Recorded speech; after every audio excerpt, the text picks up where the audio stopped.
it starts with a little bit of a disagreement and very quickly becomes a trauma. And I avoid going in there and dealing with it because I don't know where it's going to bring me.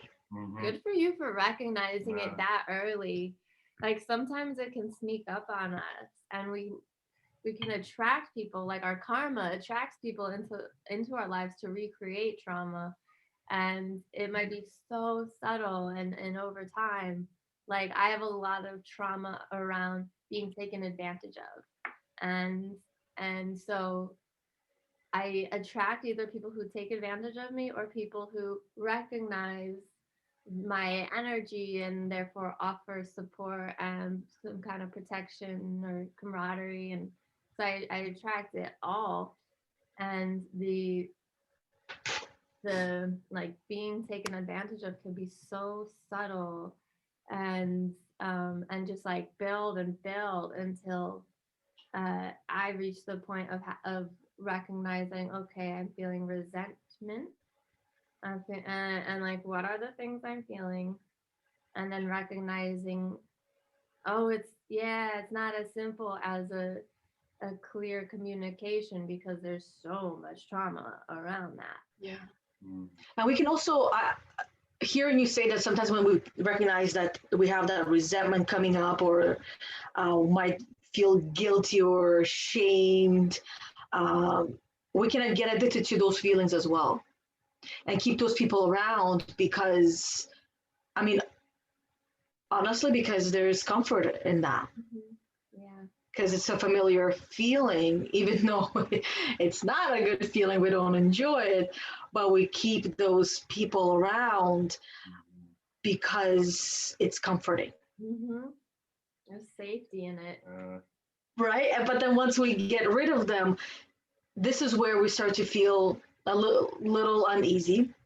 By we, I mean me, right? And most people, but I don't want to speak for everyone. I like to speak for myself. One thing I learned about from IPEC is like when I would say something, no, how do we say it? I, right? Because this is like what we see within ourselves, we try to minimize it by putting it on everyone else and saying it's not just me, it's us. But when we say this is me and we own it, this is when we actually start to recognize, okay, this is me, I get it. And when I let go of these people from my life, it takes me some time to work through letting go of the attachment that's there and recognizing that there's trauma bonds in there, which are also attachments.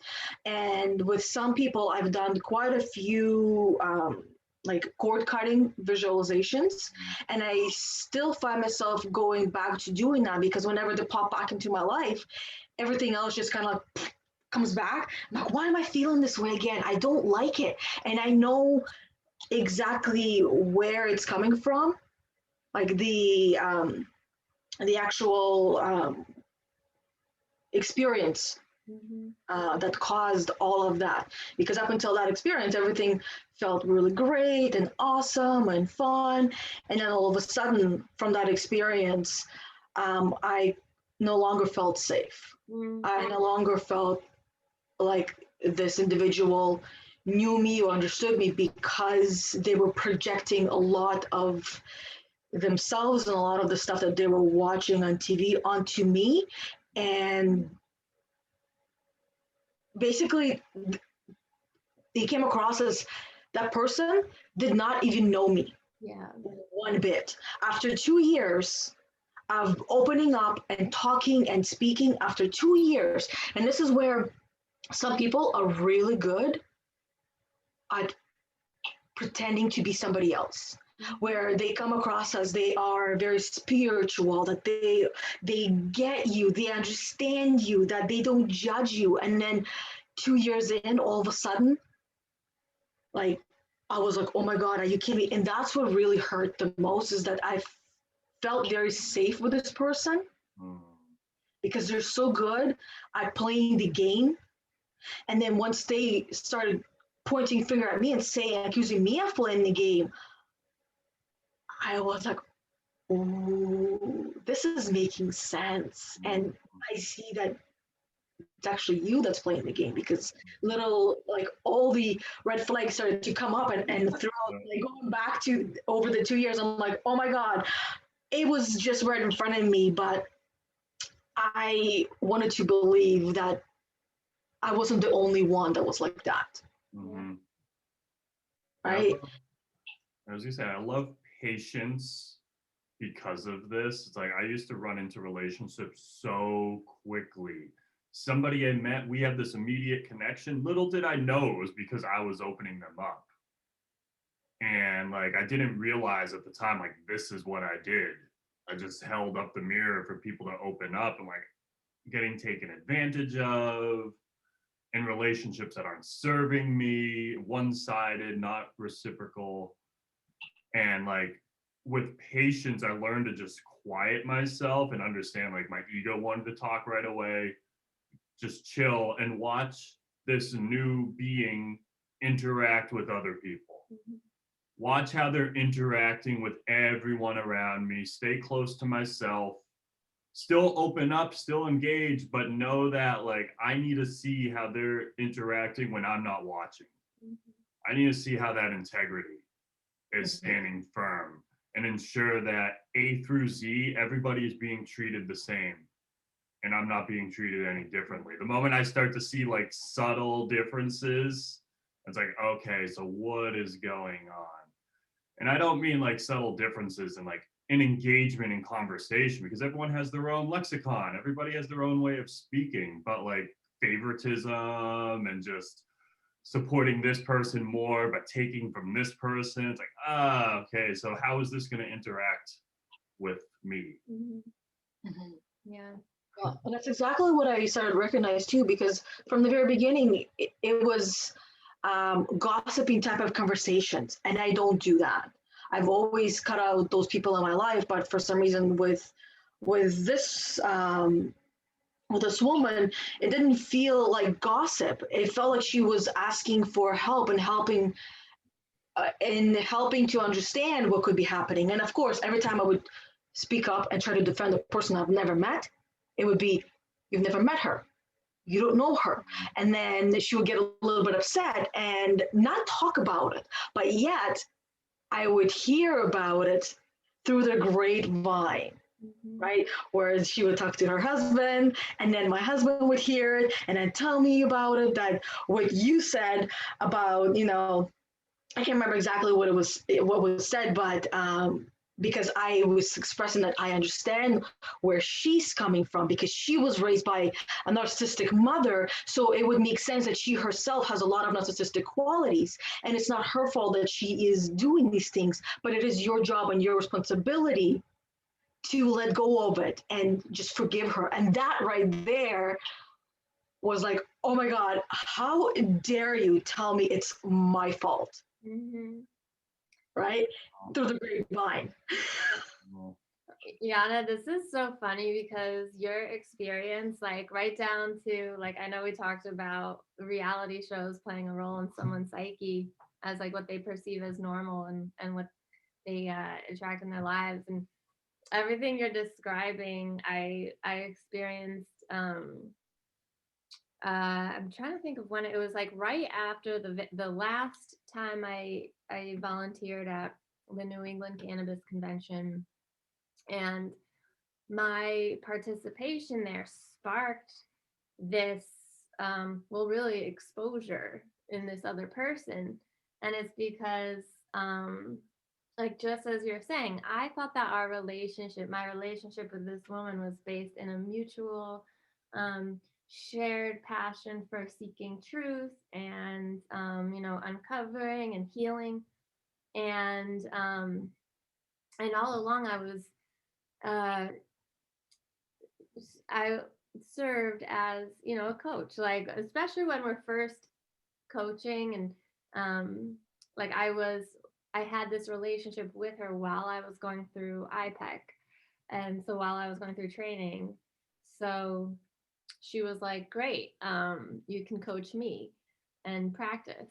So I was coaching her for free, and it turned into, like, very early on, because I thought I needed her to practice coaching, and she also thought that I needed her. She made it pretty clear by speaking her grandeur, like her dreams of grandeur, and telling me how one day, she'll be able to, I don't know, throw some of that my way because I've helped her in the now.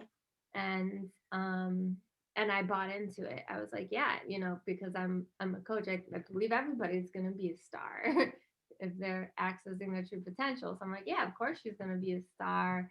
And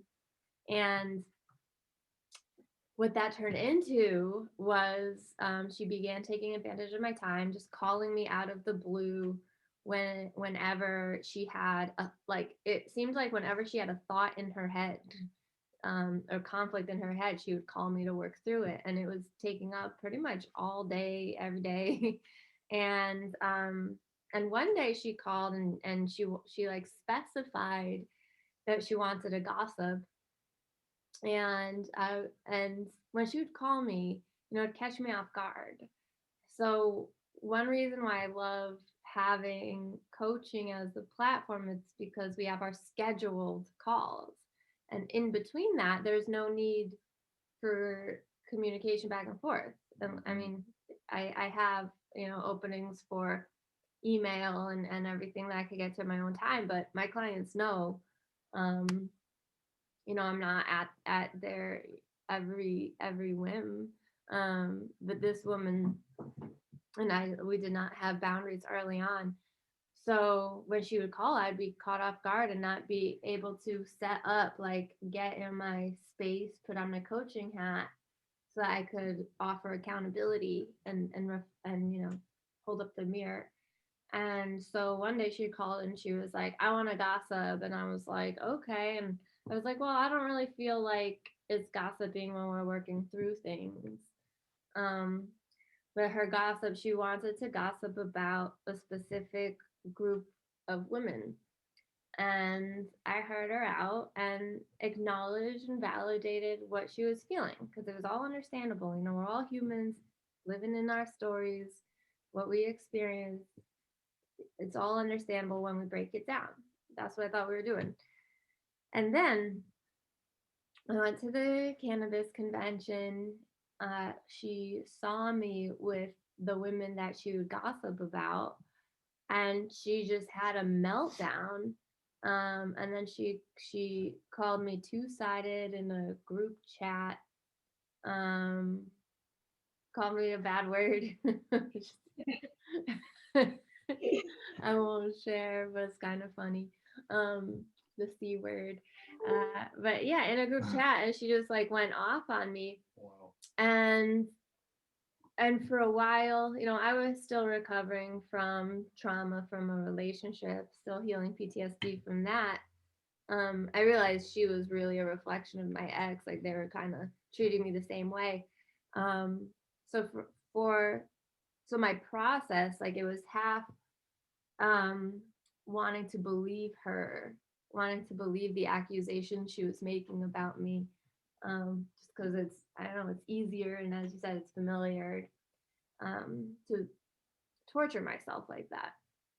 And then the other half of me was standing in that garden of red flags from the very first moment she expressed judgment of someone else. And I thought, okay, we'll work through her judgment. Like, we'll get her to the place of non-judgment. But because of how imbalanced the relationship was, we could never get to that place, because I was intimidated by her, and therefore I would fawn. I would resort to fawning often on the calls on the phone with her. So yeah, it's just, and I attracted that relationship while I was in trauma. And I thought I deserved it, and I thought I needed her. And the minute that she was exposed, because I wasn't willing to play sides, the whole time I thought one day she'll understand. She would call me up, have me explain myself, have me explain my actions, like why I was still talking with whoever I was talking with, and I would explain, like, I would try to explain, like, that's your interpretation. Like, okay, you think they're controlling. I don't see that. So and I would keep expressing, like, I'm entitled to my own experience of other people. You can share your lens with me, sure, and we can work through it, but I don't share that lens. And I kept thinking, we'll get there eventually. Like, she'll understand eventually. But the moment that she saw that her lens didn't influence my relationship with the people that she was judging, she exposed herself and let me have it. And I, yeah, similarly, just standing that guard red flags, like, okay, what's her, like, she's obsessed with this reality TV family. She judges constantly, just piecing them all together and realizing that without proper coaching, like real coaching, not just me fawning and people pleasing, those patterns were not going to change. I was just another flying monkey for her. Yeah. As I was listening, I wanted to kind of the question that came in my mind is, how can anyone who is watching or listening start to recognize these type of red flags? Because it's very important for us as empaths, as sensitive beings um, who just want to give and help everyone, and we always extend our hand, and typically that hand is grabbed by someone um, who will take advantage of us, right, for their own benefit. And the things that popped into my mind was, as like the red flags of how we can start recognizing, is people that always point a finger at everyone else and never see and anything wrong with what they do, like ever, right? They never take responsibility for what they do, and they find different ways and different reasons to blame others and justify why they're right and they're wrong.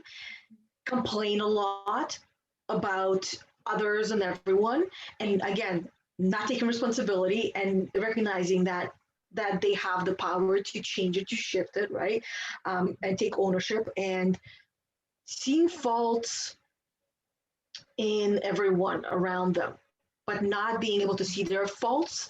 And even if they do, or the moment that they do, they get heated. Right? It kind of like escalates really quickly. So these are the patterns that I was able to recognize after the fact. Right. Yep. But they were there the whole entire time. Yep. I think for us, for like, we have our own red flags internally. I recently experienced this, like my gut saying, set your boundary, and I didn't, because I was caught so off guard. Like someone called me while I was making dinner, and this is someone, like, we had scheduled times to meet, and when she called, she asked, she was like, is this okay that I'm calling you? And I was like, yeah, sure. And then my gut was like, wait a second, is it okay? And I was like, fuck, I'm in it. Like, oh, this is gonna have to be something that I act on. Scary for an empath and people pleaser. Like, oh, I have to act on this in the near future, or else it's gonna get worse. It's gonna it'll just exacerbate the more we continue down this road. And then I did. So then I did set a boundary. So that was like the first clue, that gut of like, ooh, what, something, my time is not being valued or respected. And then when I did set, I found an opportunity, I saw an opportunity to set a boundary. And when I did, I was like, made it about me and my time. was like, this time is really valuable to me. I value my creative time, and my creative process is very mysterious. So let's keep it to our scheduled calls. And I was really proud of myself for setting that boundary, because it's really scary. There was like a lot of adrenaline in setting it. And and that's another thing, like when you said, oh, I don't like this feeling, that's what I can tell when I experience adrenaline, when like someone's name pops up, or like an email from them pops up, and I'm like bracing. Yeah. You know? So those were the feelings. I was like, I knew we're connecting with my relationship with this person, so clearly trauma bonding. And Yeah. and then so I was able to set that boundary, so proud of myself, and then I was immediately punished for it. And so that's another red flag. Like where are we bargaining with our own time? Where are we devaluing our own time to make space for people to take advantage of us? Because we are not victims. It's up to us whether or not we allow someone to take advantage of us, and for how long we allow it to happen. But yeah, huge red flag was having my clear boundary setting used as a weapon against me. Yeah. Sounds like your body was already telling you. And also, I did not pay attention to my body. This was before going to IPAC, because once I started going to IPAC, that relationship fairly quickly fizzled out, because I said I expanded my consciousness through IPAC. I saw the journey. I was like, oh my God, I get it, but I needed that. Yeah. You know what I mean? And once in a while we still talk. There's, like I said, there's a couple of these friends that I have, because there is a benefit to it, but I know my boundary, and I set my boundary with them. And when something comes up, I instantly say, no, not okay. And I let them know it's not okay. Just like if I have a dog, if a dog does something that I don't like her to do, I instantly correct the dog. Because if you don't correct the dog right away, and some people might not like me comparing people to dogs, but if you pay attention, we're very much like dogs, right? We forgive and forget, and we come in love. That's all we want. And dogs do have fear, they do have anxiety, they have the same feelings and emotions that we do, pretty much. So when a dog does something we don't like, we clearly set that boundary right away, and we don't feel bad about it. For the most people, we don't feel bad about it, right? But for some reason, we have a really difficult time doing that with people. The moment that they do something and they step, like what you were able to recognize is when she called you, it's okay. And instantly, your response was from a people pleaser place, because I know both you and I are still healing that, right? It's not an easy thing to heal, because it's a lifetime of that. So you were able to recognize that, ooh, shit, I knew that there was a boundary, but I wanted that the people pleaser was a lot more stronger in that moment. It's just an automatic response. Yeah. Right? It's the default versus resonance. Like my resonance tendency would be like, why don't I take a moment, check in with myself, and I'll get back to you if calling me right now while I'm making dinner when we have a scheduled time tomorrow is okay. Just, that would have been my resonance. But my default tendency is, sure, this is out of nowhere, okay? And bringing awareness to the recognition of the impression on our body, like that default tendency, I'm just going to immediately respond with my words. Not even thinking, but our body tells a story. Like the way our body feels the energy coming to us in that moment tells the story. And can we accept it, or are we going to deny it? Like, can we accept that maybe this feels unsettling? Now, why does it feel unsettling? What caused this unsettling feeling? Maybe there's something not in alignment. Okay, so what has changed around me that's not in alignment? Oh, it's clearly, in this example, it's this person who just called. So like, Yeah. why am I now gonna continue going down that line? But like, we're addicted to that feeling. We're addicted to that impression, that like rise in stress. If you think about it, our whole life and newly awakening, like we have a whole lot of impressionable patterns to work through. I've had like a stressful experience at the beginning of the week, and I don't carry a lot of stress with me. So this has become very apparent. Like I feel the impression of that stressful experience pulse through my body. And I'm like, then I notice what that pulse does for my brain. And my brain starts to go down this negative path. I'm like, whoa, where is this even coming from? Like all this is from one experience that had this negative impression on me. So, you know, can we accept it, work with it, be with it, instead of like completely like working beyond it? Oh, we'll get to that later. We'll get to that impression later. Like, Later is often never. yeah.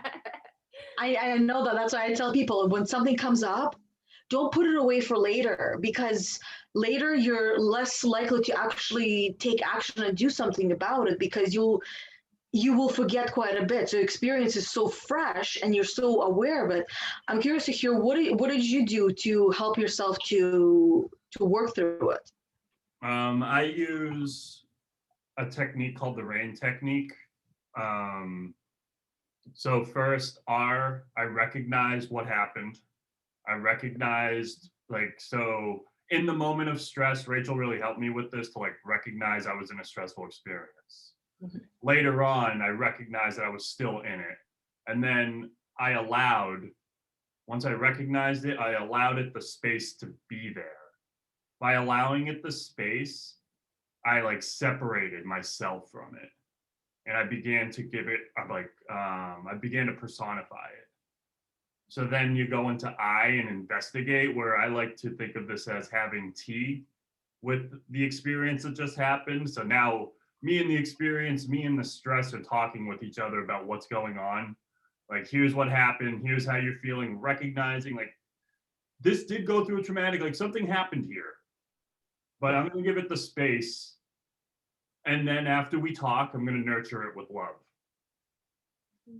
And now, like, I gave the stress the experience of being the stress, gave it the opportunity to work itself out. I had a conversation with it. The I had a conversation with the I. And now, like, I have a chance to keep moving forward without that influencing me. So the N is nurture? Yep. So say it again, Recognize, allow, investigate, nurture with love. I wrote it down. Thank you.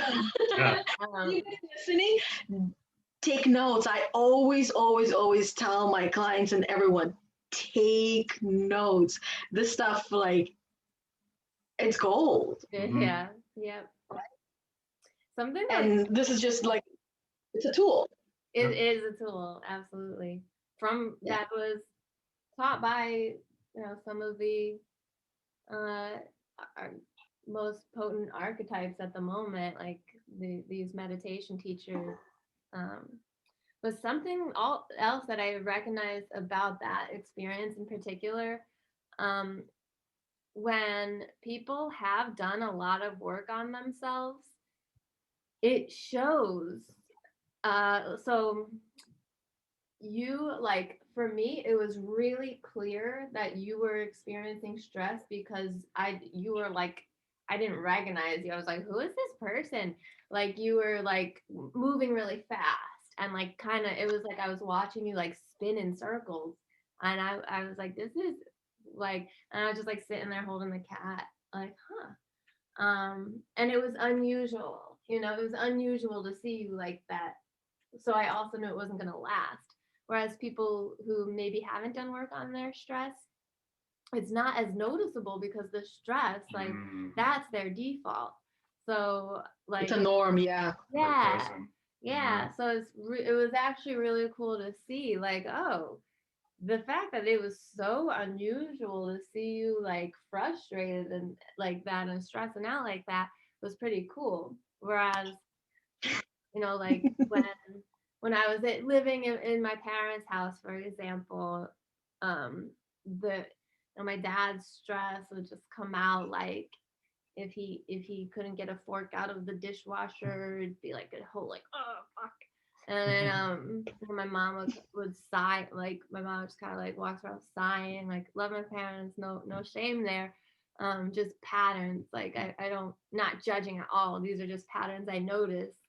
I've had the opportunity to live in different households and see and feel those energies. And so it was interesting because that was their normal. Like if they expressed like joy or enthusiasm, it would be unusual, and I'd be like, whoa, like this is great. So yeah, it was cool to see, like, that's Chris stressed. And it was kind of like watching a cartoon or something. And like I remember when we reflected about it, you're like, yeah, you're spinning around, going really fast, like not really there. I'm like, that's where I used to be. Like that was the place I used to be, just going so fast, taking time to think after the fact, and just like trusting that my speed was gonna figure it out. Right. I think a lot of people live like that. Yeah, so it's like, overthink, like thinking and like watching you, like, so you were bleeding too, like blood was just like dropping everywhere and you're continuing to spin in circles and and I was just like, why don't you go take a moment, wash your hand and put on a band-aid, and you're like, oh, good idea. And it was like, it's so interesting that in your state of stress, that idea didn't occur to you. So I was like watching, like thinking, he should go wash his hand and put on a band-aid. And I was thinking that for a little while until I actually said something, because that option wasn't available to you in your own mind at that time. Yeah, and that's exactly what happens when we're under stress. Our options become very, very, very limited. And the only time that we have access to those options is when we release that stress. And that's catabolic and anabolic, right? So when we're in a catabolic state, which is like draining, you're not able to see. You have very limited options, if any at all. Because for most people, when they're going through a lot of mental struggle, the option is could be just to be there, to sit and not do anything. There's nothing available. But once we step out just a little bit into the anabolic energy, this is when options start to slowly come in. It's like one option comes in, and with one, we're like, ooh, I have choices, and then another one, and then we get flooded with these options, and then we get to choose which way we want to go about it. So it sounds like you were in a very catabolic place where there was the only option was to just spin around like Tasmanian devil. That's what comes to mind. Like I'm just picturing a Tasmanian devil with blood on his finger, spinning around and blood splashing everywhere. Essentially, that's what it was. That's like what I was watching. And it's funny because like when Rachel's like, maybe you should go wash your hands, that brought me back. That like brought me back. It's like, wow, I was just under a spell. That's a great way to call it. It almost feels like we're under a spell. Because I immediately like slowed down. I began to just immediately like pump the brakes and went into the bathroom and just started like breathing and coming back to, and everything was fine again. I appreciate that too, because the experience too, because I could physically see your stress. Whereas so much of my stress is just within my own mind, and I'm very quiet.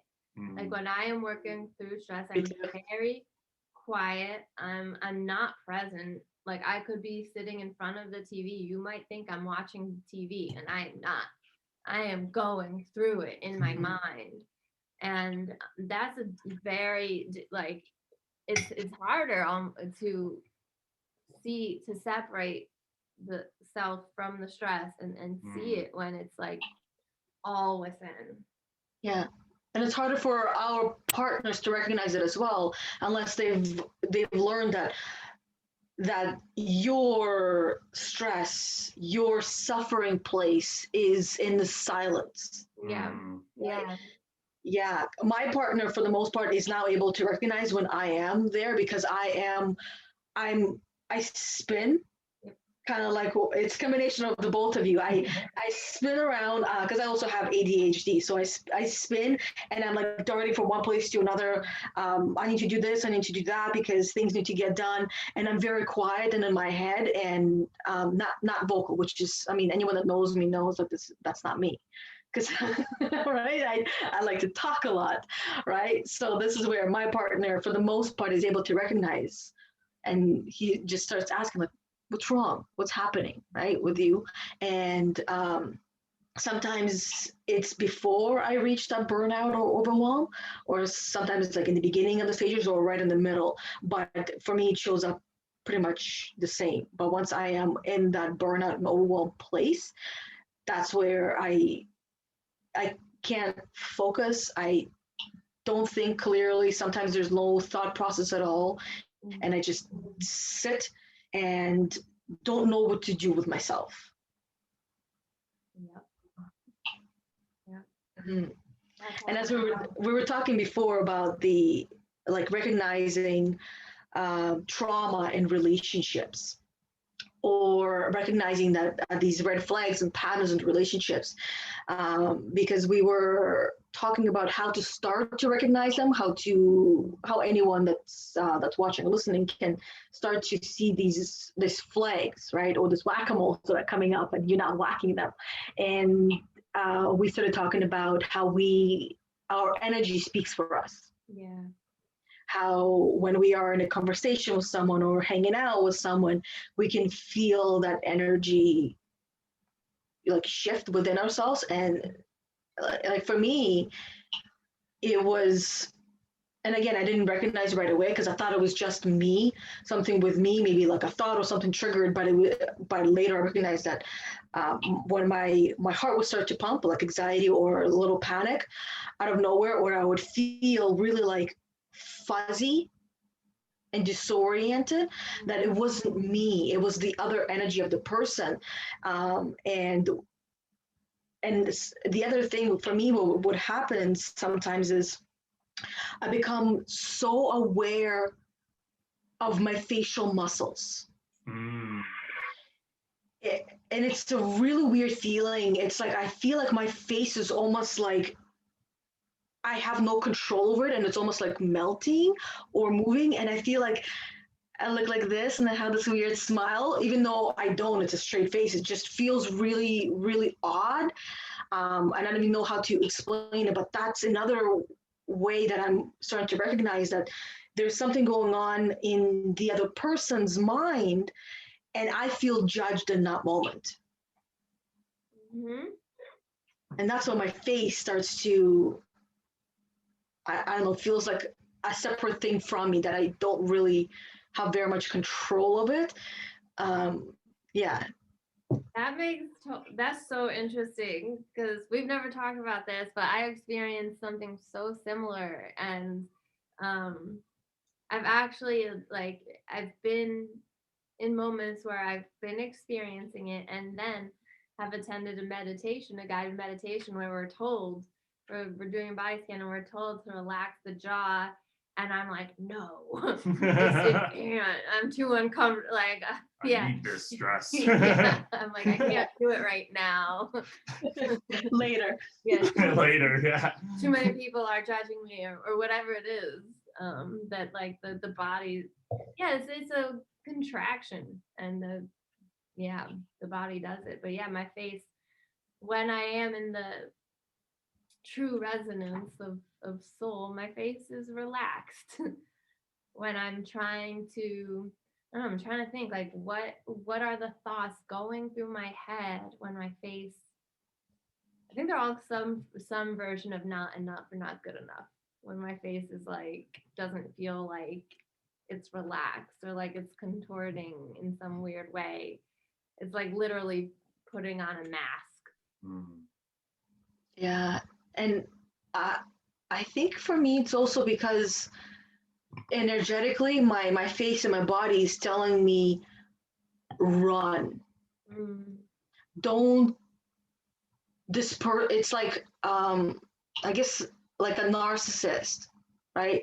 Where if you're spending time with a narcissist long enough, your body will tell you to run, right? Run and save yourself and protect yourself before you get hurt. It's like a sixth sense or intuition, as most of us refer to, that's telling us something is off, and eventually would know. And with me, I also, I'm trying to remember when it started happening. I think it was pre-COVID, where I would meet strangers, and with some of them, I would feel that way. So I instantly would recognize that I don't want this relationship to go any further. This is it, right? That there's something to it. It's like,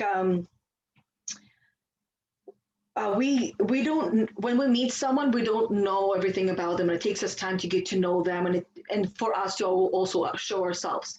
But intuitively, and energetically, we can sense this, this person and this person's energy, if it's for us or not. So, and paying attention to our bodies energetically, how it's affecting us, can really help us to avoid unnecessary pain and suffering down the line with these people. Because like with these individuals that I've been friends with, you become attached to them, because you get to know them and become attached to them. And when you lose them, whether, again, I don't believe that there's good and bad, but for the sake of everyone else that understands things and know the black and white, the good and the bad, that it feels bad when we lose that person, because it's a loss, whether they were a good person or a bad person. It still hurts, and it creates that hole in the heart that, and then we try to find different ways of how to fill that emptiness inside externally, when really it's all internally. And that's, absolutely. Like it is, it's, when we get into relationships with anyone, we're coming at it from the heart. And especially wounded healers, empaths, people pleasers, we just want to be there for people. And I think, well, I know from my experience, there was this assumption or expectation maybe that the energy I put in would be reciprocated, and it would only be when that wasn't happening, when it would start feeling like I was expected to always hold space, and check in and see how everyone's doing, and then I'd get to that place and be like, well, why isn't anyone checking in on me? Why doesn't anyone care about my day or my life or my week, what I've been going through? That resentment would start building, and then I'd have to check in, like, what's going on here?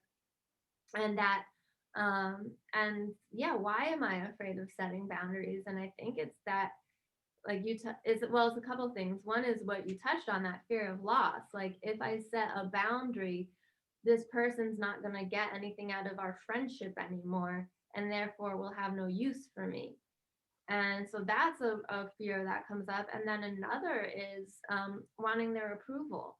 And when the approval has been so based in what I have to offer energetically, like I don't have much to offer in any other dimension other than energetically and healing. There's a fear that I'll lose that approval. And then there's an additional fear and paranoia because of the past trauma, that once I lose their approval, they're going to start talking shit about me. And so all these compile to keep these trauma bonds alive and active in my life. And that's something that as a recovering people pleaser, it's my karma to figure out how not to care so much about that approval or what other people in their social web is gonna think of me. It actually came up recently on one of our team's healing calls. The just trusting that everyone's going to have their own experience of us. We have no control over their experience, and to just keep moving forward, trusting that our others' experience of us is enough, and it's going to speak for itself one day.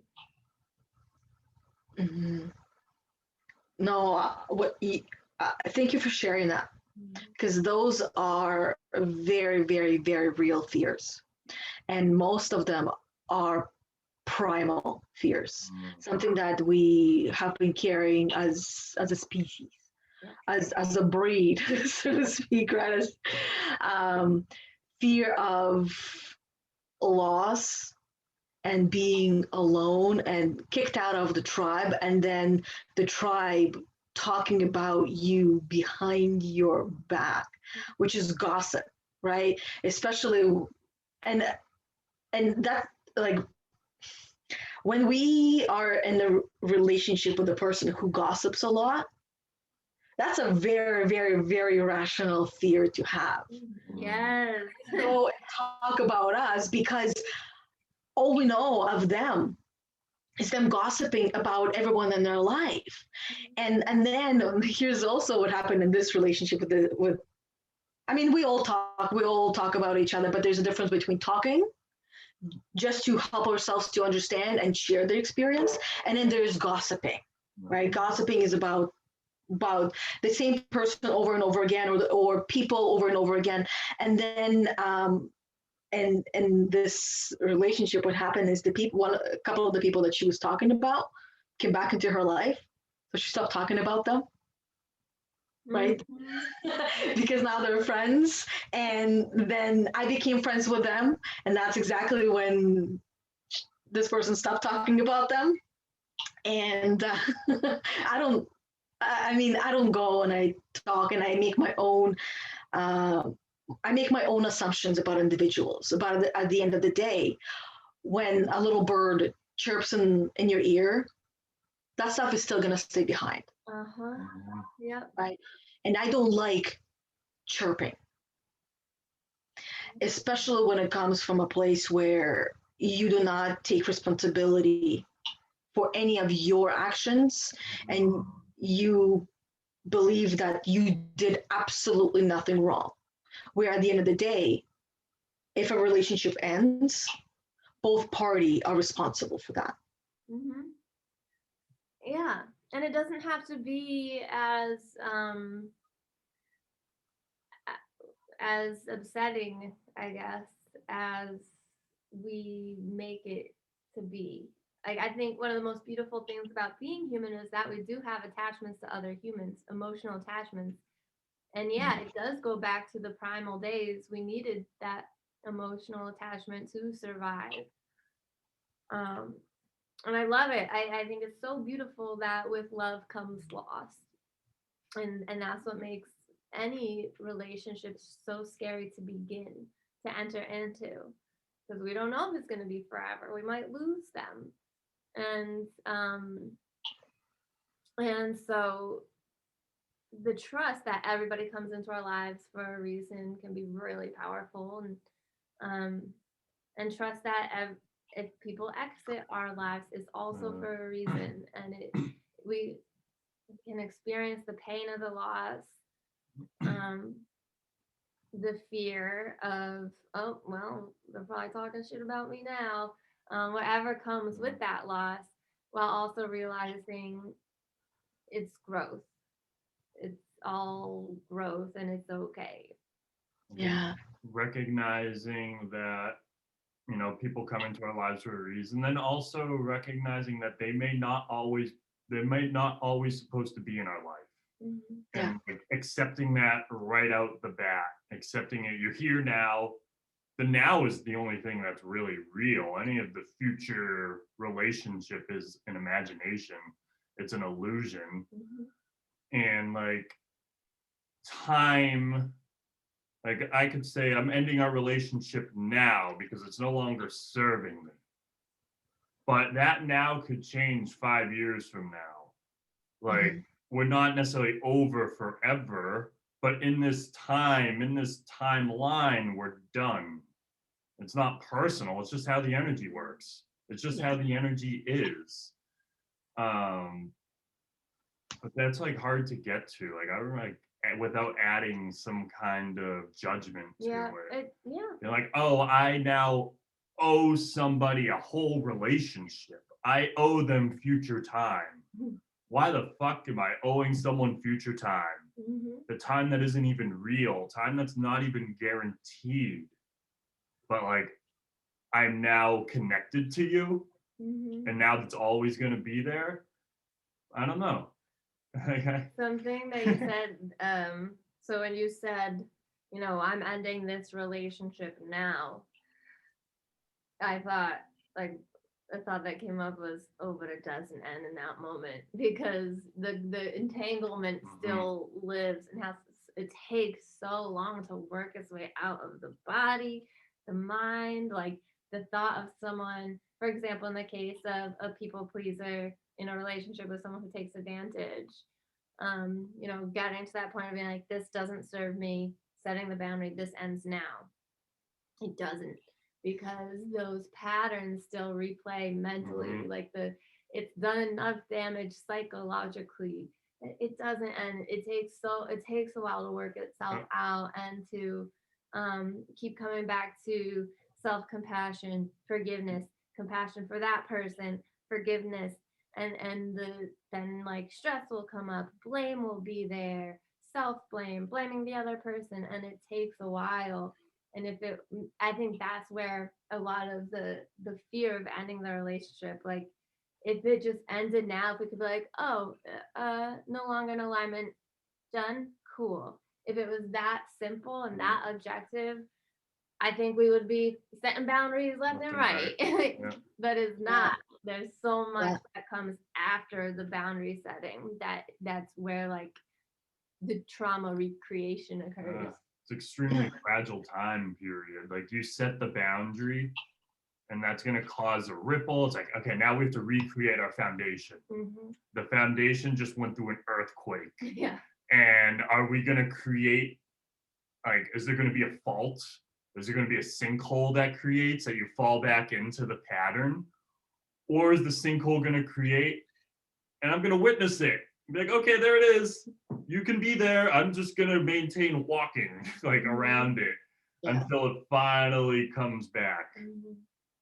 It's a very fragile time. Like it's the same like as if you are a drinker and you're stopping to drink alcohol. If you are addicted to caffeine and you're trying to get off coffee. If you're addicted to sweets and you're trying to get off sugar, if you're trying to get off smoking tobacco, like I am done. Now the journey begins. Yeah, because that's where the tests come in as well.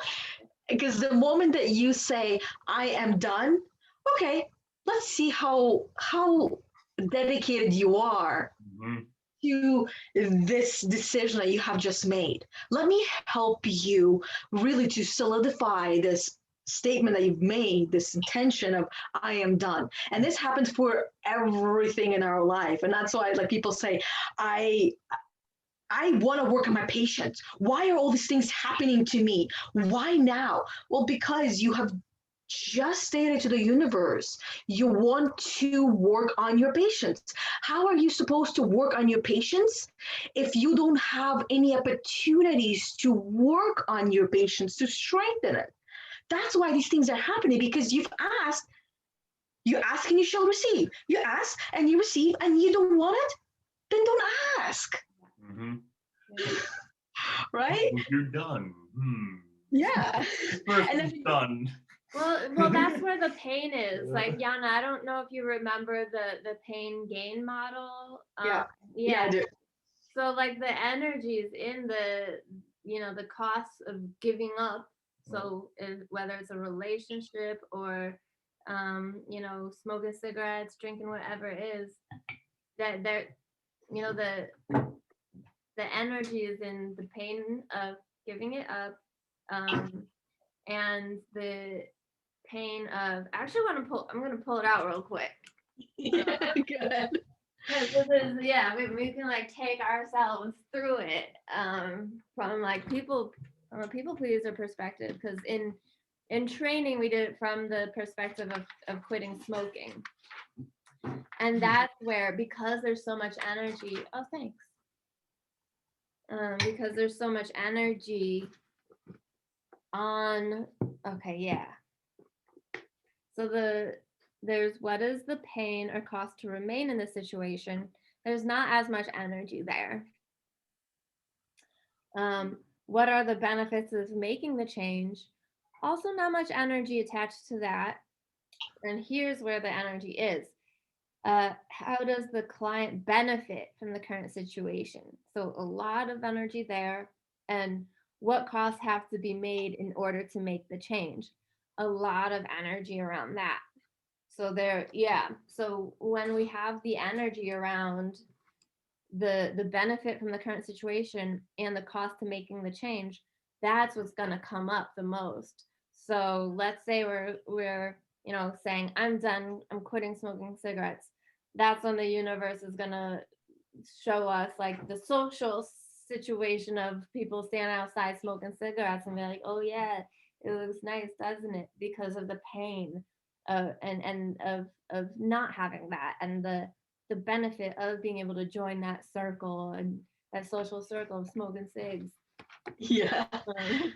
And that consists of a test, right? Yep. Which one do you want? Do you want the benefit of that social setting, that cigarette, that inhaling, or do you want the change and the benefits that can come from a change? Which one has more value to you right now in this moment? Because you did state that you wanted to quit, you wanted to stop, right? And how dedicated are you to this decision that you've made? And is it actually a decision, or is it just an idea? Yeah.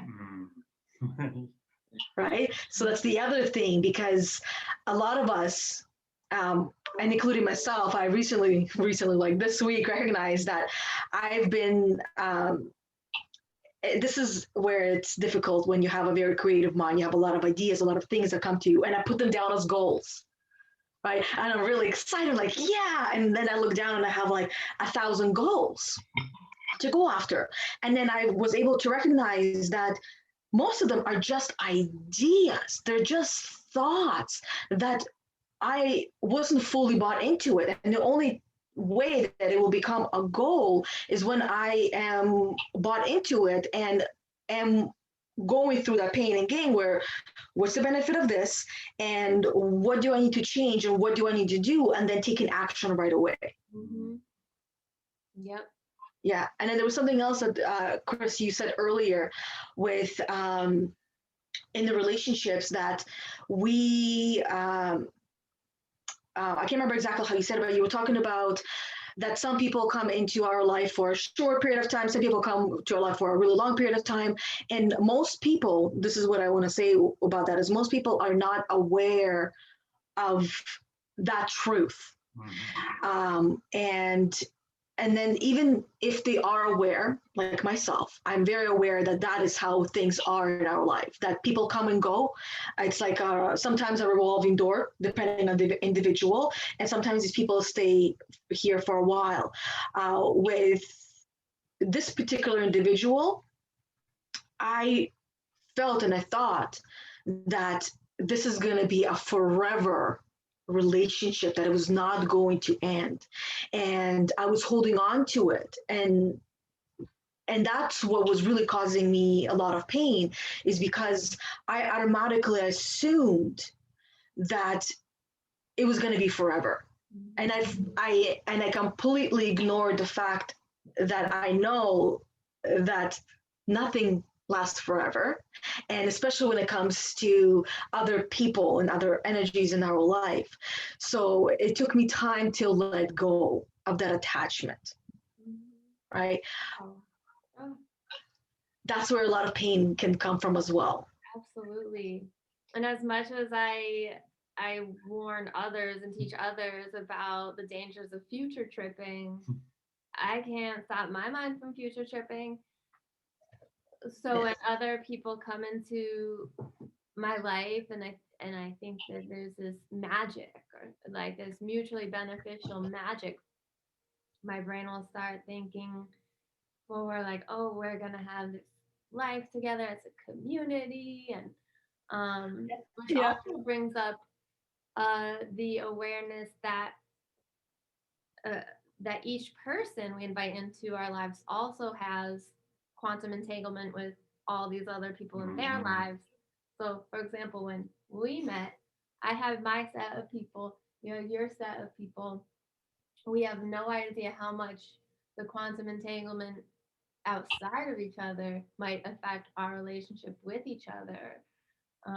It's like here talking with you, Yana, you have this former friend, and let's say she still had her hooks in you, there would be no way of telling how much that was affecting this quantum entanglement. So it gets really trippy and meta to think, okay, this person, maybe it feels like this person's taking advantage of me, this person doesn't respect me, this person doesn't respect my boundaries. Then what's beyond her? What's her circle like? And just being like really aware. Like we've got to like have this heightened awareness when we're living from the heart. And like one of the silver linings of the experience that we've gone through globally over the last year is like we need to be aware of the people we're hanging out with. And everyone may not be looking at it like from a metaphysical level where we are, but people are still like asking the questions like, who am I hanging out with? Who am I hanging out with? What are they up to? Who are they hanging out with? What are they up to? Because I don't want to be involved with whatever's happening. So it's like thoughts and questions are now arriving. So like, it'll be interesting to see if it continues to land and if our human tendencies will become different. Be like, oh, who are you actually hanging out with? Like, what are my friends doing? Who are they with? Are they in alignment with who I am at my pure self? Yeah. Because I remember like through this quantum entanglement between like our union, I really had to like look at my relationships and to make sure that the relationships I was involved with outside of us fit in alignment with us. And using that lens of objectivity as like, oh shit, there's somebody in my life that really isn't serving me. And they've been there the whole time. And I've ignored all these red flags. I've ignored these tendencies and they've just been there. And it gave me the opportunity to witness it and realize and be like, maybe this is holding me back. And it's all love. It's all love. It's always all love. Yeah. But when you're on a path and you're on a journey, like people around you are gonna like sip the water a little bit. Yeah. They may not drink the whole glass, but they're gonna sip the water in a little bit, and you're gonna be able to notice those little differences. And like this one person, I completely just had the rose-colored glasses on. It was like they were only sipping the water when they were in front of me. It's like, nah, we got to make sure that water is being sipped everywhere.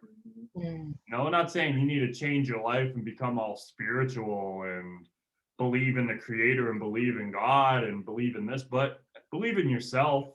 Yeah. And take the moments to like do right by yourself. Not use you as the sole source for that energy. Yeah. I mean, because like, what if everybody did?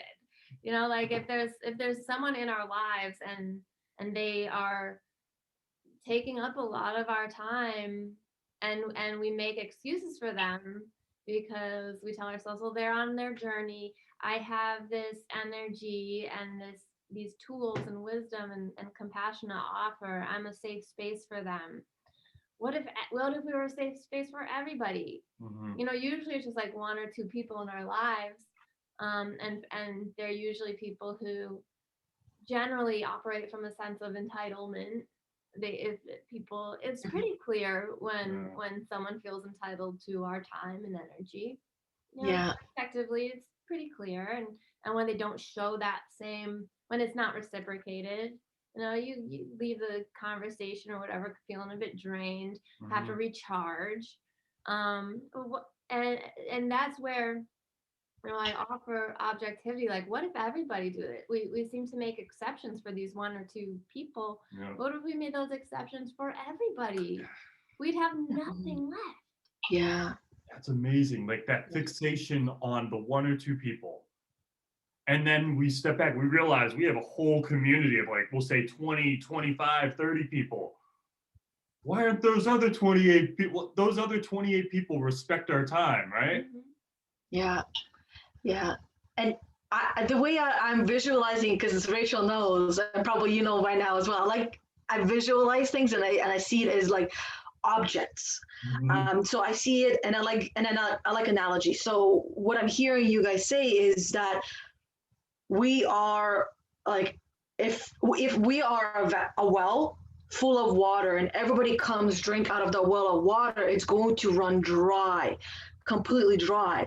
And if they continue to take little sips of whatever water comes up, it becomes really difficult for ourselves to even remember that I am a well, and wells are supposed to have water, because everybody else is coming in and drinking my energy. Yeah, And that's a great way to put it. I love your gift of clairvoyance. Like something, I've known this about Yana for a while. Like your visual, like the way that you apply imagery to patterns is just so helpful. And I love that you use that to clarify like what you were hearing. But that's exactly it. The wow. Like, and we have the opportunity to overflow the well, and people can come and take fill their cups from the overflow. Buckets, because there's a difference. Some people will take buckets and refill buckets, and then they will take that and then we'll give it to their people, because you guys were talking about, right? It's not just the one person that we're connected to, it's everyone that they're connected to. So they take a bucket of water, not a cup, but a whole bucket, to fill themselves or overfill themselves and give it to everybody else. But if we set a boundary, and because we're going to be giving people from our energy, from our well, but this is where the boundary comes in place, where do you want people to take your energy by the buckets or by the cups? Depends. If it's the overflow, come with your buckets. Giant buckets. If you're taking from my well, my personal reserve, sure, take a cup when you need to. I can refill, but then become responsible for refilling your own well. Yeah, that's the beauty of like the true friendship. Yeah, it's like come and have a cup of water. Like I have friends, my friends have learned to understand that like I won't reach out. I just get into my zone and I'm just doing my thing. So whenever we talk, and they know that if there's anything going on in their life, they can always reach out to me. And we'll talk, and like I'll always give them the glass of water, because they respect the space and they respect like the boundaries of how our relationships and who I am. It's like I'm completely cool, because if we're not talking, life is great. Like we know life's great. If we need to talk, cool, let's talk, and we'll figure it out. But it's like the continuum. I'm going to continue to come back for water. It's like, I don't know about this. Like, it's cool if we have a relationship that's frequent and we understand that we're healing together, and like you hold a space this day, I hold a space this day, we're collaborating.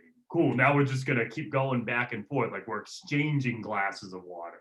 Yeah. Like we're exchanging the water at that point. It's reciprocal.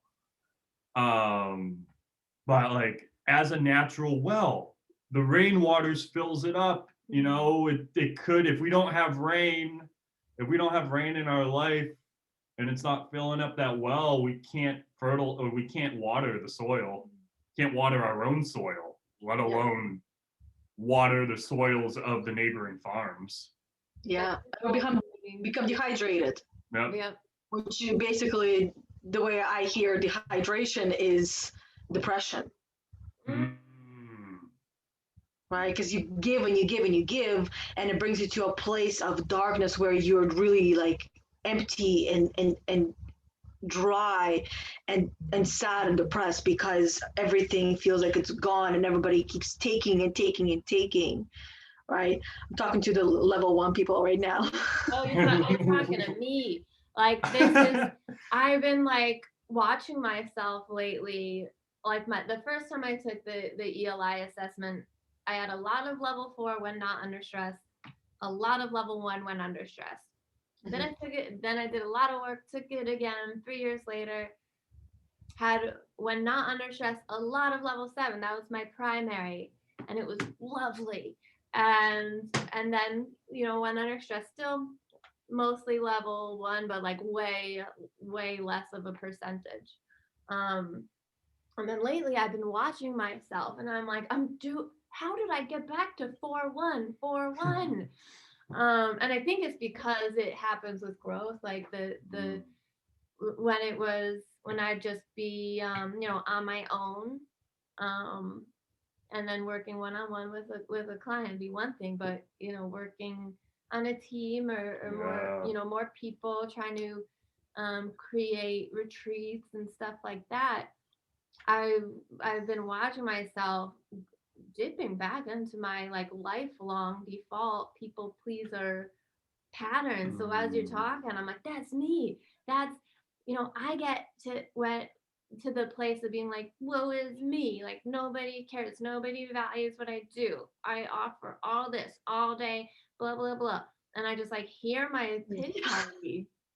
I was like, how am I back here? What? Wait a second. What happened to level 5? Well, also here's something that I realized about level 5. I'm like really proud of myself when I assert from that place of discernment, and then I really am affected by the punishment. And then that is that punishment that spins me back into like, oh, I don't want to do it again. I don't want to set a boundary again. I'll be over here just level 4 and myself out. It's like, yeah, actually may I share from this book, Chakras for Beginners, because it is such a great, it's fitting for this analogy of the well and the rain. Like I'm now picturing the rain as source energy filling our well. So this is of the heart chakra. So if you forget to draw on the spiritual source, you will start giving too much of yourself and burnout will soon follow. This exhaustion comes from doing it all yourself. You've got the first 3 chakras balanced and you're still exhausted. You've awakened to the heart, but forsaken the source. The source is inexhaustible, but you are not. When you are in right alignment, you'll be replenished as you give to others of your fullness. When you feel exhaustion, go out in nature and drink in beauty. Draw the beauty into you and feel it. Remember, if you're going to give, you need to know how to replenish yourself. The personal is limited. The universal is not. And then it uses this analogy. Imagine a friend that needed $5 every time he saw you. Can I borrow $5? I'm short $5. Can you cover me? Do you have an extra $5? Wouldn't you eventually tire of this friendship because of it constantly being a drain? So it is in love when you identify the other person as the source of your needs. You become a drain on that person. Remember to stay connected to the sources that inspire you so that you are sharing something vital in the relationship. So I just wanted to share, because the unbalanced heart chakra is so common in wounded healers and people pleasers, because we identify so much of our self-worth with giving the $5. Oh, here, take. He's trying to take the spotlight, which he said right in front of me. I'm like, that. Yeah, I have to sit on the side like this so that way he has this space and I'm close to the table. I would be curious to hear what did the viewers or listeners get from this part that you have just read? Mhm. What stood out the most? Because and the reason why I want to hear it from everyone is because it will be a little bit different for everyone. Mhm. What I heard was um, find your way to recharge. And one of the tips was go out in nature. And the way that I heard it as well is that your supply is limited, universal is not. So go out in nature, connect with the universe, ground yourself, and that is when you will have the unlimited supply by continuing to go outside Mhm. and reconnect and recharge. Mhm. Yeah, and that's just one of the ways. Yeah, I'd be curious too. I was thinking, I know so many wounded healers and people pleasers and caregivers, helpers, and light workers of all kinds can resonate with that. The imbalance of being the one who's always giving. I wonder about the people who feel entitled to that well. Um, if what they hear when they hear something like that, if they're able to see um, that they're doing it, or if it gets to, or if they only realize once we're like, that's it, you're cut off from the well, and they realize that maybe they were um, getting some medicine from the well and that it's valuable, and maybe had they valued it more they wouldn't have gotten cut off, or if they don't, Mhm. yeah. That's that's interesting. 'Cause, like, things that are running through my mind, like looking at narcissism as an addiction. Mhm. Mhm. So Like if, people pleasing, right? People pleasing is an addiction. yeah, Mhm. so Yep. like if that's the case, I don't know if you're aware that you're doing it until the boundary gets set up, Yeah. and then you go through withdrawal immediately Mhm. and you want to keep it going back. Like, do you realize that that's what you're doing? Mhm. I don't think so. I don't know. I it's so. No, I mean, I wasn't aware that I was a people pleaser most of my life until I found myself in a really, really, really dark place, and I was forced to work through it because it was either work through it or sit there and disappear, Hmm. right? So I chose to work through it because in that place there's really not that many options available. Do something about it or do nothing about it, and where that leads into the ground.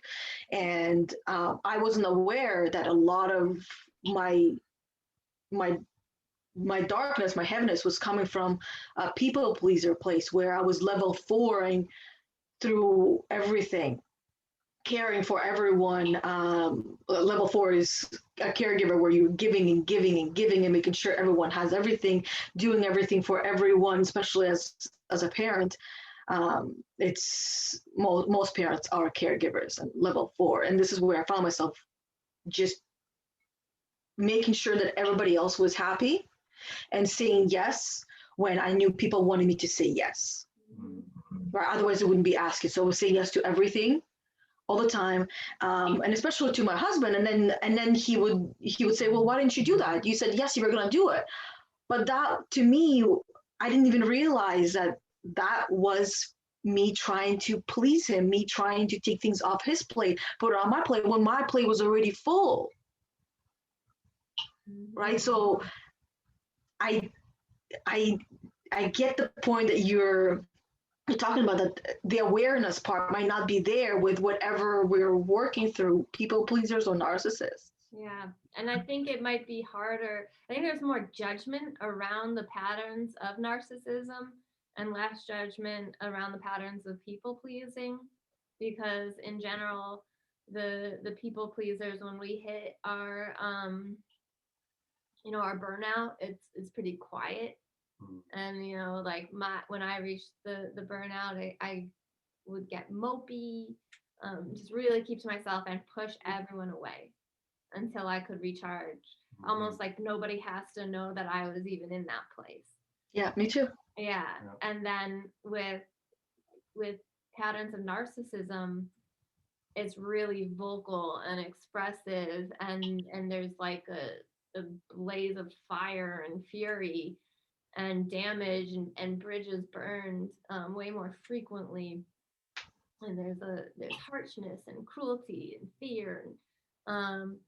So I think it's harder because of judgment, because we generally judge those patterns as bad or worse than the patterns of I'll just keep to myself until I can emerge from my cave full again of energy. So it's I think it's probably harder to recognize that we have outwardly abused and manipulated people versus we've like kind of secretly manipulated people without realizing it. Like I think that there's like way more gentleness in healing people pleasers than in healing narcissism, so it's probably way more difficult to face. Like for me to heal people pleasing, I had to see the ways that I was manipulative in my level 1 victim, and making like facing the choices that I made, and from a place of level 1. Also there's some level 2, you know, like resentment, self-righteousness, but it's like way more quiet. And so I had a lot of self-compassion while going through that healing, whereas for a narcissist to face their sense of entitlement, there's probably so much more judgment that comes along with, like, look at all the bridges you burned in your life because of your volatile behavior. Like, whereas, you know, my volatility was really, I try to keep it as secret as possible, like knowing, like a secret shame. No one can know that mentally I'm going through it, and I'll just show up smiling and, you know, happy to be, you know, present in people's lives, when really, like internally I'm going, man, they're just using me. But nobody knows because I'm not outwardly being like, you're using me. I remember you and I had a conversation about how every human being has narcissistic qualities. And I remember you mentioning that those qualities show up in level 1 and 2 in all of us. So level 1 and 2 is narcissism. Yeah. Whether we're empaths or narcissists, whereas a narcissist is doing it outwardly, and an empath is doing it inwardly towards themselves. And the narcissism is not towards anyone else, it's towards themselves and how they're feeling. It's very self-centered in a way.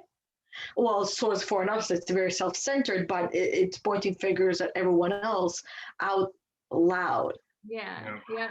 Out loud, you know, pretty viciously. And but it makes sense. Like at levels, when we're in levels 1 and 2, our inner children need healing.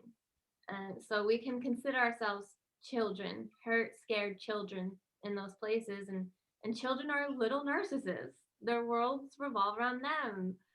They might be really, you know, open, empathic children, but when a child is hurting, that takes priority in their lives, and you know, and even looking back at my own childhood, even when I was hurting, I did keep to myself. I'd go into my bedroom and sit on the floor and journal, and wait. I would wait.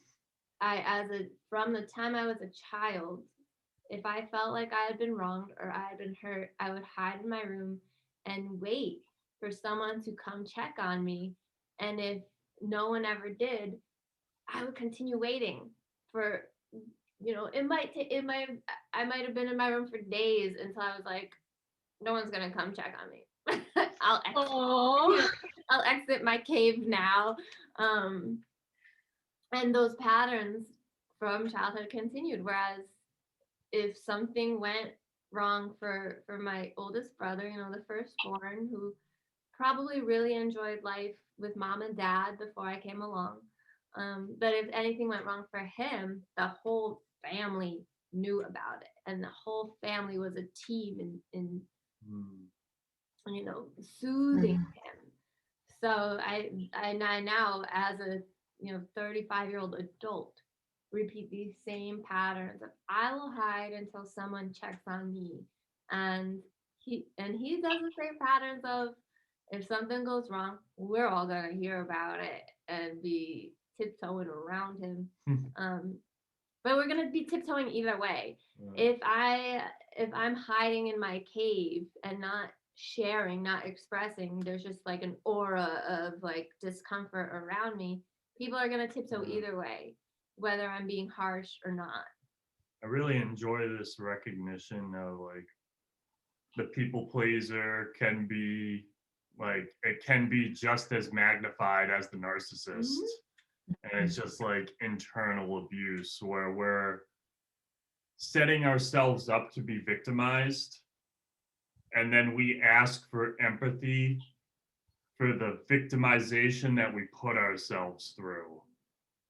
And then when we don't get that empathy, we now shut down even more and become even more of a victim to get more empathy for not only the situation we set ourselves up for, but now just the despair we're in.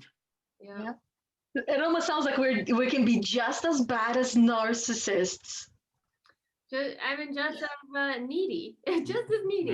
Just a different. It's just imbalance. Like different approach. Neediness is a sign of imbalance, and again, it's just levels of energy. It's just the ones that we've learned to use. So, like, if a narcissist got a lot out of using level 2, they're gonna keep using level 2. I keep thinking like what's coming into my mind from Rick and Morty, Jerry Smith. And just like having to stick with Beth. He's just like extremely needy. He's nice, like he's kind. He seems to do right. And he's just like the victim of everything. He's just trying to get by as a guy, but like he needs Beth. And he's so attached to her. And he's just like happy. And then you have Grandpa Rick, who's this narcissist, and just like, I'm the smartest man in the world. And Beth is attached to him, and she's this like center point. She's this absolute center point of victim and intelligent ego that's not coming from the heart. Yep. It's like who's to say what side is better or worse? Like throughout the series, they do a great job of creating this arc of relationships. And you see how Beth has to choose between the narcissist parent or the victimized husband. And like they show him go through this whole healing experience after getting a divorce. And he like goes on his own personal journey. And there's an episode of his chakras becoming aligned and like him feeling more into his manhood. Like, oh, wow. It's like, I love that you bring that up, that the healing that comes from the separation from those kinds of relationships, because anytime I've wanted to exit a relationship, particularly a romantic relationship, and I'd open up about it, I would hear all of the reasons, like all of the ways to work it out, all the reasons why I should stay and work it out. And it brought to light that there's a lot of stigma around breaking up or ending a relationship. And I really appreciated the relationship coaching webinar through IPEC, because they started out by being like, at least I don't know if it is the same teacher instructor for everyone who went through IPEC, but she began in a more traditional relationship therapy or psychology role. She was like a therapist for couples, and there the goal was to keep them together. and it was considered a success if they could work it out and stay together. Whereas, and she didn't connect with that as much as relationship coaching. So as a coach now, she gets to focus instead there's no longer an agenda attached to keeping a relationship together. We recognize both parties as individuals with their own soul agendas, knowing they didn't come into this world to please each other. They came into this world to listen to their soul. And so she just kind of like dissolved the stigma of a breakup and was able to reframe it as if a breakup occurs and both parties grow and heal and evolve as human beings, that's a success. So I have a lot of appreciation for that. And the same can be said in friendships. If there are so many friends that I've no longer a part of my life, and there's so much loss and grief there, and it's so beautiful because it means that I truly loved them. Well, at the same time, I would not have grown this much. I would not have developed these healthier, more connected practices. Like I probably wouldn't be chanting Sanskrit, had I stayed in these relationships where I was seeking their approval. And these friendships where I was more seeking their approval, and therefore to win their approval, and I would need to participate in whatever it is they would be doing. And as we grow, something that I noticed in college, for example, a lot of friendships were made based on partying and how people chose to party. So I liked smoking weed, other people liked blowing coke, and I would see, there was kind of like a split based on what we would choose.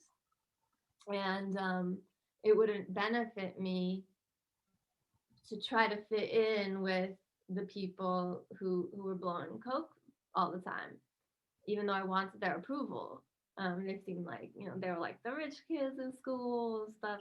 I wanted them to like me.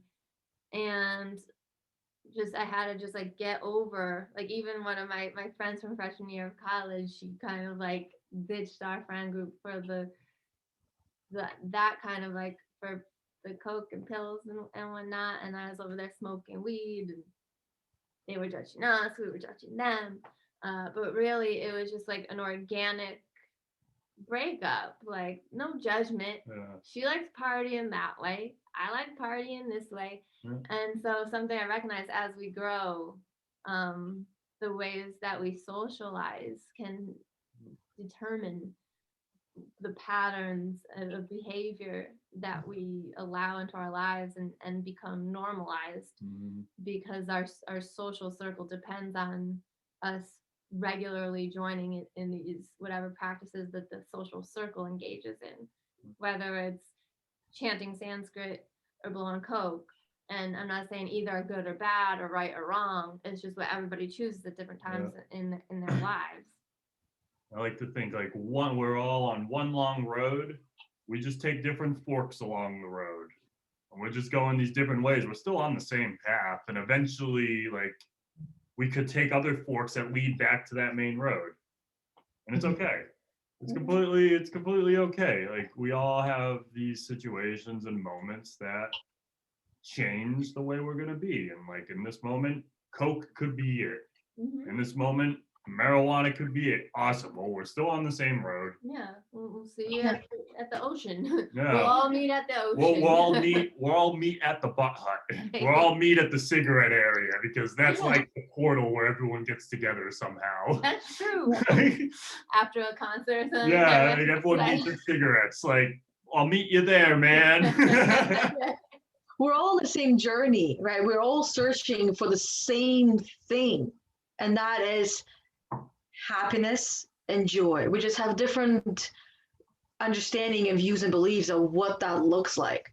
What happiness and joy looks like to me and feels like to me, because it's a feeling, is different from what it would be for somebody else, right?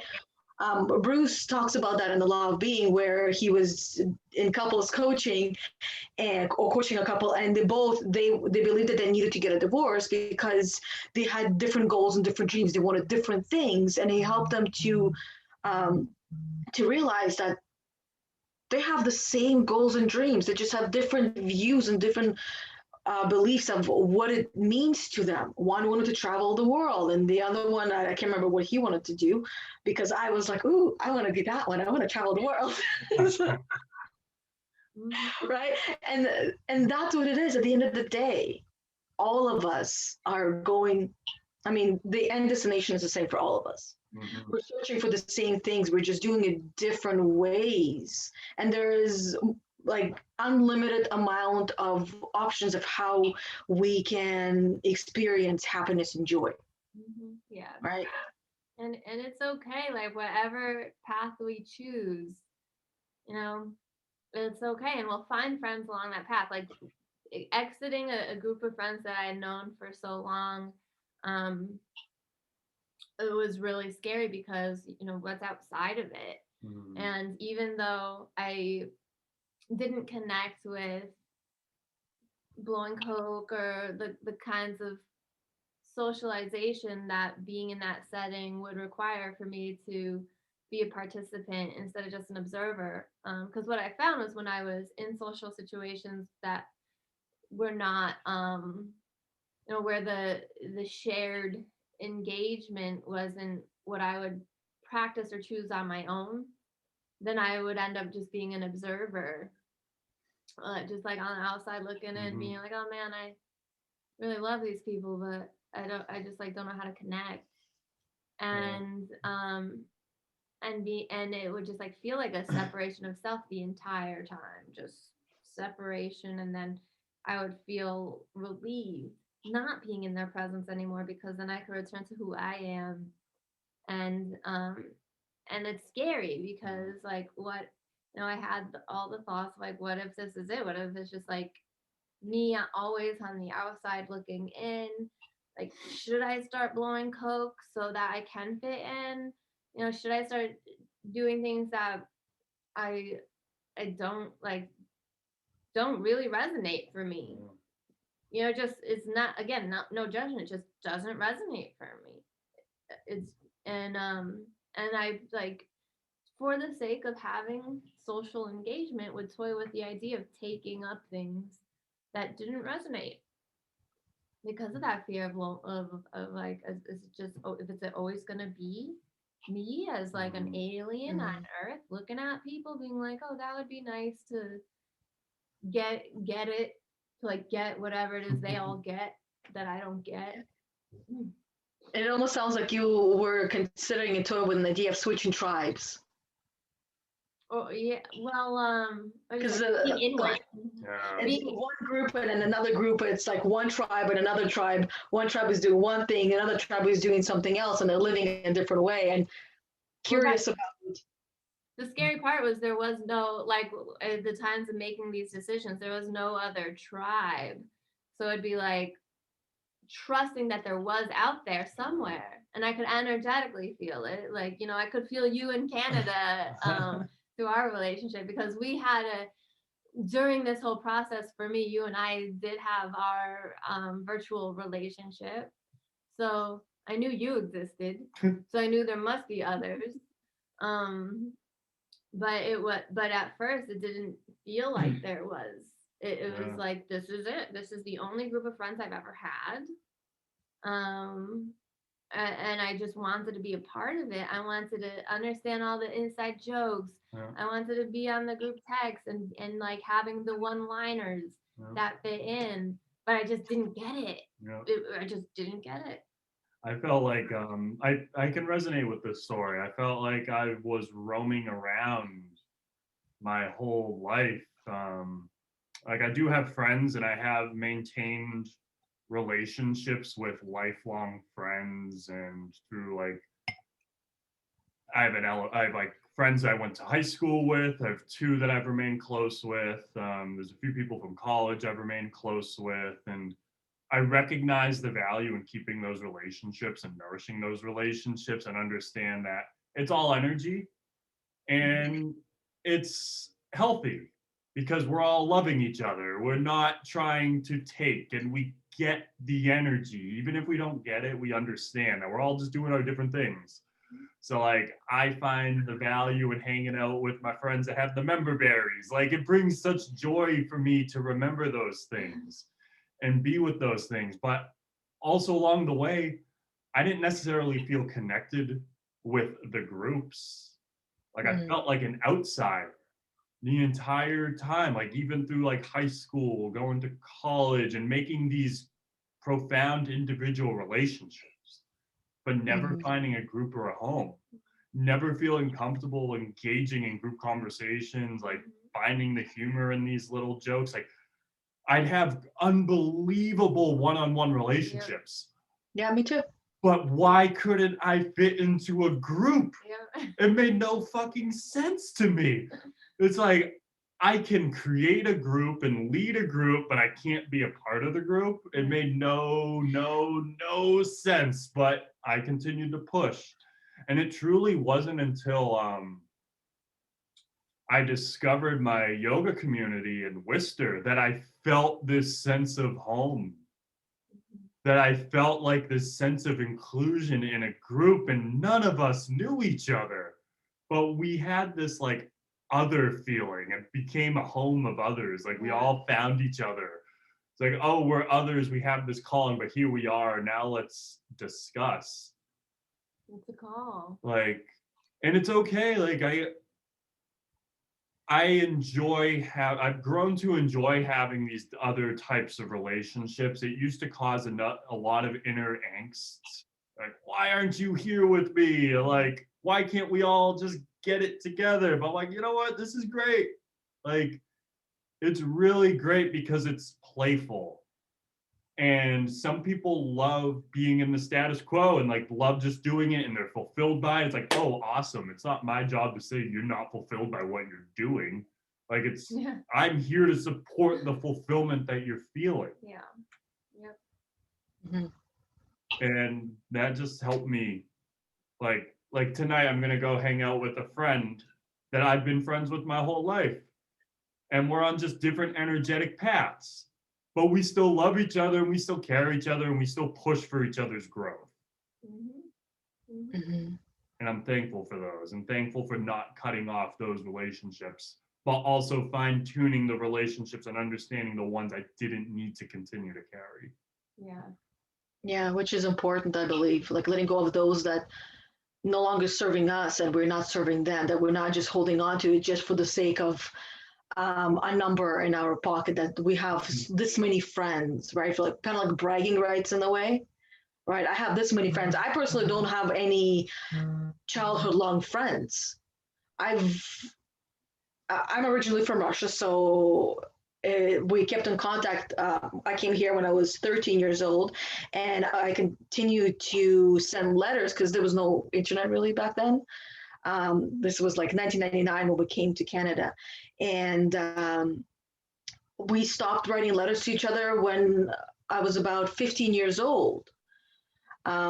So those friends are gone. Here in Canada, it's always been challenging to make friends because I don't know. It's just I never really found those type of people because I've always been more awakened than most, and I didn't like the fighting, the arguing, the gossiping, the bickering, the the fighting and all that kind of stuff. I didn't like drama, so I stayed away from it.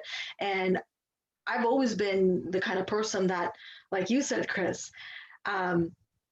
you do well in leading a group, but not by following in the group. I'm not being as a member of the group, and I'm still that way.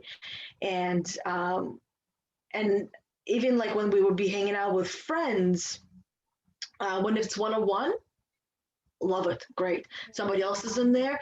There is a lot to balance, a lot to juggle, right? It's not just my energy, it's this person and everyone else. So it's difficult to balance that kind of energy, and I feel not in control because I am not the leader of their group, right? And it's not about like, I don't see, when I say leader, I don't mean like telling people what to do. I mean as showing up as myself, where people look up to me and want to hear and learn, and and not see me as like, I don't know, something that is, or someone who is superior than them, right?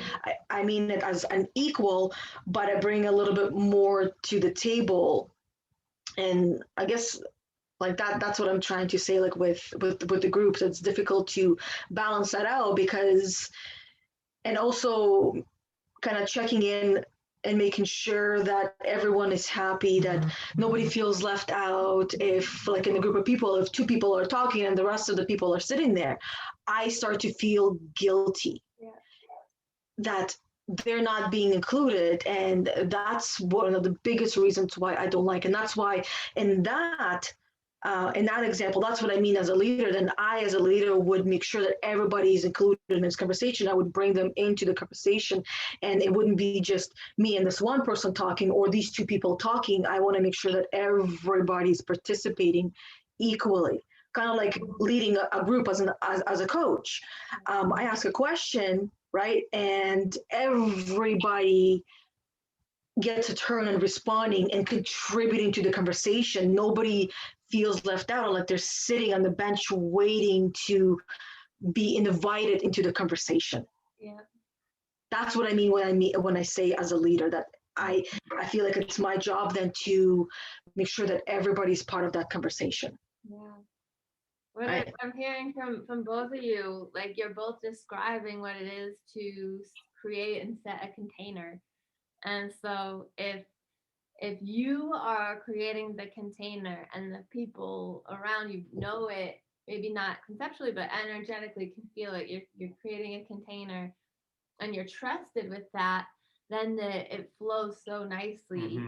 Mm-hmm. When you're going into a situation and the container's already set by the patterns at play, then it's not going to flow the same way.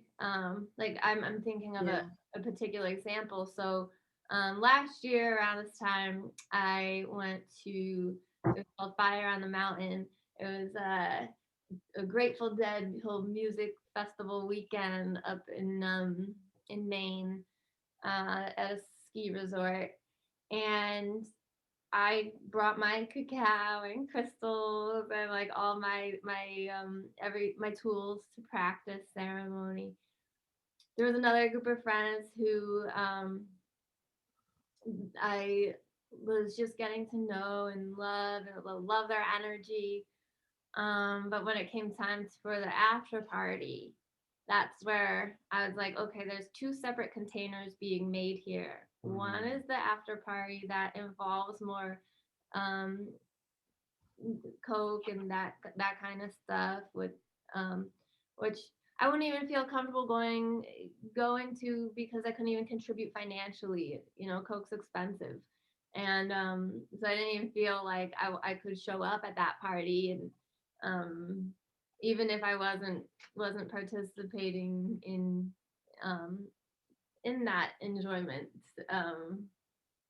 but the container I could control was the one where a group of us did go back to the room and have cacao and a full moon ceremony.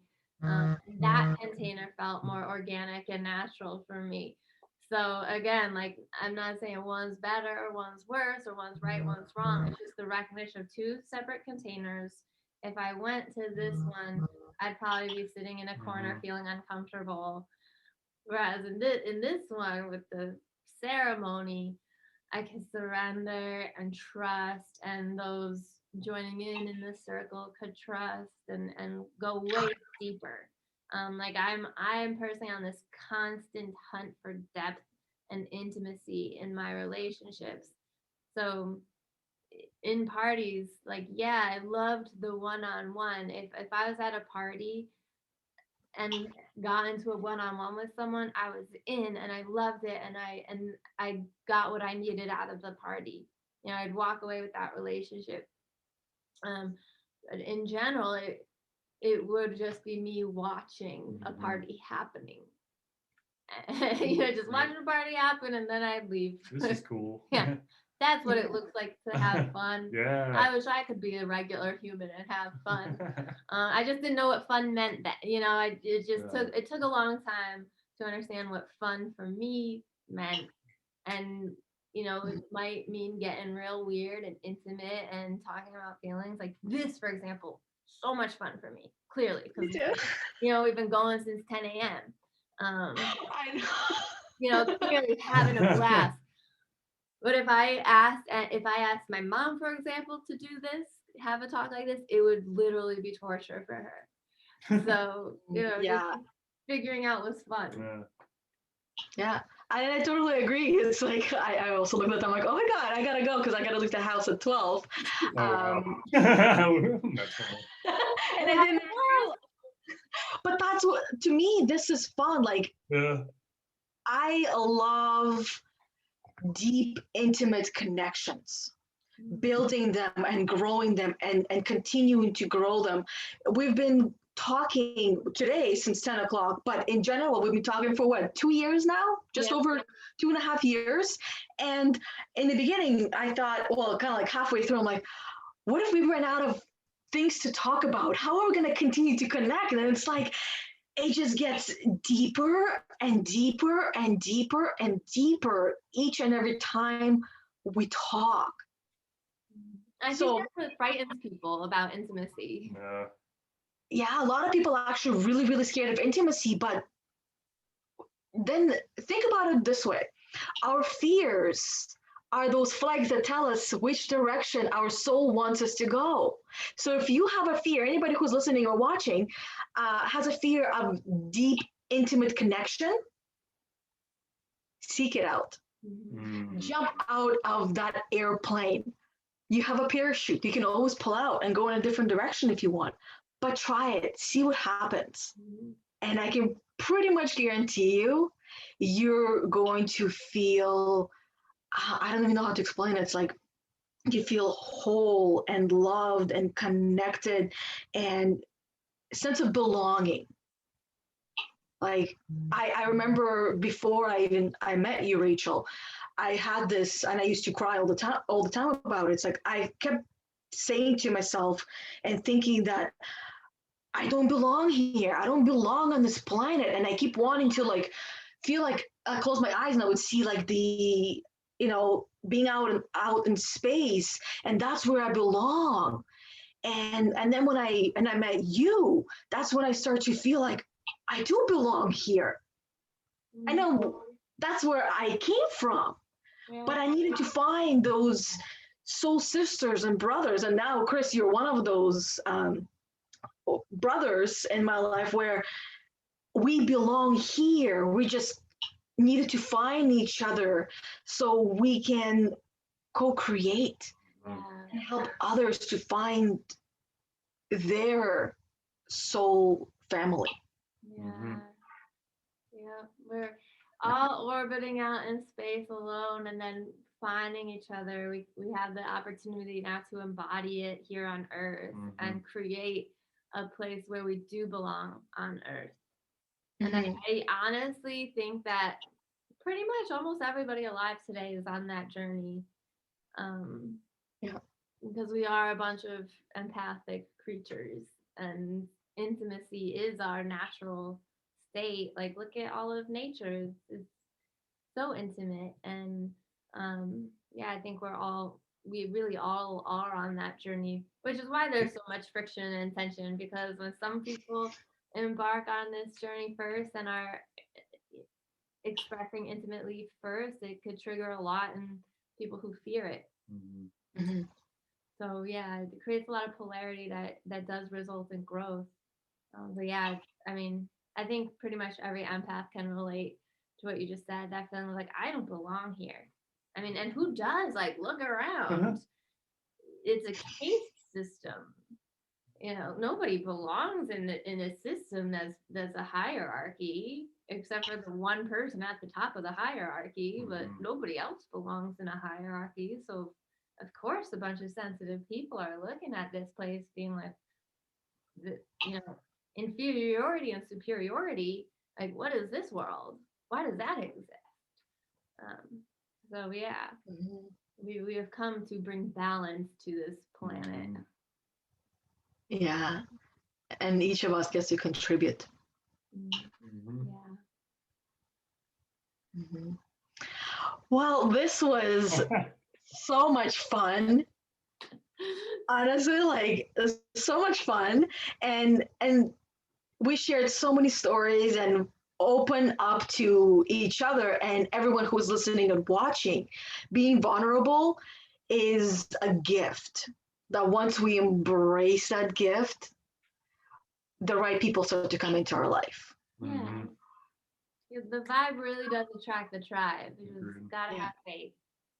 Yeah. And you can't, and I know some people might be like, well, I'll wait for it to happen and then I will, you know, become more vulnerable and open up and show up as myself. But that's not how it works. You must first give in order to receive. You must first embody it and embrace it and at least open the door up, right? Put yourself out there, put yourself on the line and allow people to see who you really are, because they're going to judge you regardless. And then they get to choose whether they want to be in your circle or not. And the only way they'll know is by you showing up as yourself and pouring out your heart. I'm not telling you to go and pour out your heart, all of your heart out to everyone right away, but little by little, right? Give them a little bit of, you know, a little bit of your soul and see what happens. And then you can decide for yourself. Yeah. Well, thank you for this. I'm glad that I just love that we're so open to whatever topic is hot in our blood and hot in our hearts. Because this is not our typical topic for Fridays, but this is what was needed. Yeah.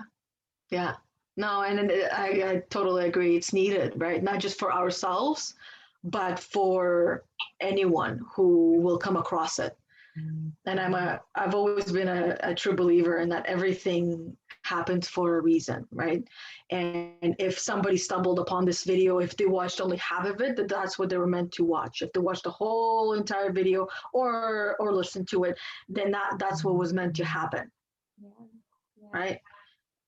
Did you? So I made you a co-host. Were you able to record it? No, so I didn't even try because I saw you start recording. I'm like, oh, you started recording at a perfect time. So I was gonna just ask you to send all the 3 options that recorded over to me after. Yeah. Cool. All right, I'll send it your way. Cool. Awesome. This was awesome. I gotta now run because it's 12:03. Thank you guys, and I look forward to my Mondays with you, Rachel, and my Fridays with the both of you. Yeah, looking forward to Monday. Have a good weekend. Oh yeah, have a great weekend. Yes, thank you guys, and until next time. Until then. Bye, Anna. Much love. Bye, guys. Bye.